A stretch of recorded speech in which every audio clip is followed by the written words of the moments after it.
Hello everyone, greetings dear. कैसे हैं बेटा आप सब? I hope you are all is well. तो आपकी वर्कशीट है बेटा शिक्षा निदेशालय राष्ट्रीय राजधानी क्षेत्र दिल्ली की। वर्कशीट नंबर है आपकी ये 27 और ये है आपकी जो है 8th क्लास की हिंदी की अकबरी लोटा से वर्कशीट ली गई है।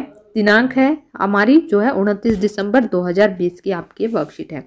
तो बेटा जो है अकबरी लोटा से वर्कशीट दी गई है, आपको ये वर्कशीट पढ़नी है। उसके बाद दिए गए हैं कुछ क्वेश्चन आंसर। तो चलिए करते हैं क्वेश्चन आंसर।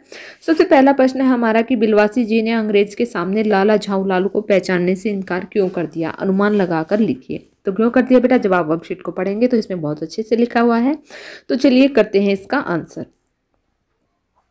तो हम लिखेंगे बेटा कि जो है लाला अंग्रेज के सामने बिलवासी मिश्र ने लाला झाऊलाल को पहचानने से इनकार इसलिए कर दिया क्योंकि वो जानते थे कि यदि उन्होंने अंग्रेज से यह कह दिया कि लाला जी मेरे दोस्त हैं तो अंग्रेज मेरे से बात नहीं करेगा। ये कौन कह रहा है बेटा? ये जो है बिलवासी मिश्र जी कह रहे हैं, क्योंकि वो जानते थे कि वो अगर वो बता देंगे कि लाला जी बिलवासी के मित्र हैं तो क्या करेंगे, अंग्रेज जो है उनसे बात नहीं करेंगे। तो आगे देखते हैं बेटा क्वेश्चन नंबर 2 क्या दिया गया है।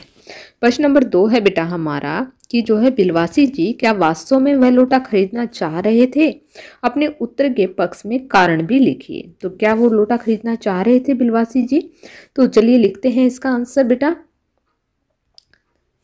प्रश्न नंबर 2 का उत्तर है हमारा कि बिलवासी जी वास्तव में लोटा नहीं खरीदना चाहते थे, वह तो अंग्रेज को लोटा बेचकर लाला जी के पैसों की व्यवस्था करना चाहते थे। क्योंकि लाला जी ने जो है बिलवासी जी से पैसे मांगे थे और उसके पास भी पैसे नहीं थे, तो वो इनकार कैसे करे? तो वो लोटे को बेचकर जो है अंग्रेज से पैसे लेकर और लाला जी को दे देना चाहते थे। आगे देखते हैं बेटा हमारा प्रश्न नंबर 3 क्या कहता है। प्रश्न नंबर 3 है बेटा हमारा कि बिलवासी जी ने लोटे के संबंध में क्या कहानी सुनाई थी? तो क्या कहानी सुनाई थी बेटा? देखिए ये कहानी सुनाई थी कि 16वीं शताब्दी की बात है। बादशाह हुमायूं शेरशाह से हारकर भागा था और सिंध के रेगिस्तान में मारा मारा फिर रहा था। एक अवसर पर जो है प्यास से उसकी जान निकल रही थी। उस समय एक ब्राह्मण ने इसी लोटे से पानी पिलाकर उसकी जान बचाई थी। हुमायूं के बाद अकबर ने उस ब्राह्मण का पता लगाकर उससे इस लोटे को ले लिया और इसके बदले में उसे इसी प्रकार के 10 सोने के लोटे प्रदान किए। यह लोटा जो है सम्राट अकबर को बहुत प्यारा था और इसी से इसका नाम अकबरी लोटा पड़ा। वह बराबर इसी से वजू करता था। सन 57 तक इसके शाही घराने में रहने का पता है, पर इसके बाद यह लापता हो गया था और कलकत्ता के म्यूजियम में इसका प्लास्टर का मॉडल रखा हुआ है। यानी कि लोटा नहीं रखा है, मॉडल रखा हुआ है। पता नहीं ये लोटा इस आदमी के पास कैसे आया। म्यूजियम वालों को पता चले तो फैंसी दाम देकर खरीद ले जाए। यानी कि फैंसी दाम क्या होते हैं बेटा?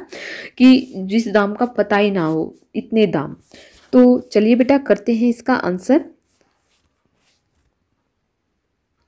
बिलवासी जी ने प्रश्न नंबर 3 का हमारा उत्तर है बेटा कि जो है बिलवासी जी ने कहानी बनाई और बताया कि यह एक ऐतिहासिक लोटा है जिसमें पानी पीकर हुमायूं की जान बची थी और अब सभी म्यूजियम इस अकबरी लोटे की तलाश में हैं। तो हम यहाँ पर जो है शॉर्ट वे में लिखेंगे बेटा। अगर आपको जो है आपको एक्सप्लेनेशन में लिखना है, आपको खुलकर लिखना है, तो आप वहाँ से लिख सकते हैं वर्कशीट से। तो आगे देखते हैं बेटा क्या दिया गया है। क्वेश्चन नंबर 4 क्या है हमारा? क्वेश्चन नंबर 4 गतिविधि दी गई है कि आप जो है ये आप भी अपने घर या कक्षा की किसी पुरानी वस्तु के बारे में ऐसी कोई मज़ेदार कहानी बनाकर लिखिए।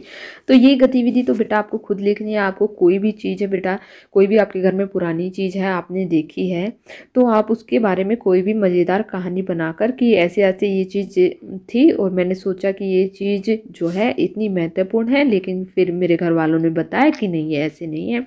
तो आप ऐसे कोई भी वस्तु को लेकर, आपके जो घर में पुरानी वस्तु है, आप उसके बारे में ऐसे मज़ेदार कहानी बनाकर लिख सकते हैं। तो यहाँ पर होती बेटा आपकी वर्कशीट कंप्लीट। आई होप आपको समझ में आ गई होगी। अगर आपको वीडियो अच्छी लगी तो प्लीज़ लाइक शेयर सब्सक्राइब करना ना भूलें। थैंक यू बेटा, थैंक्स फॉर वॉचिंग।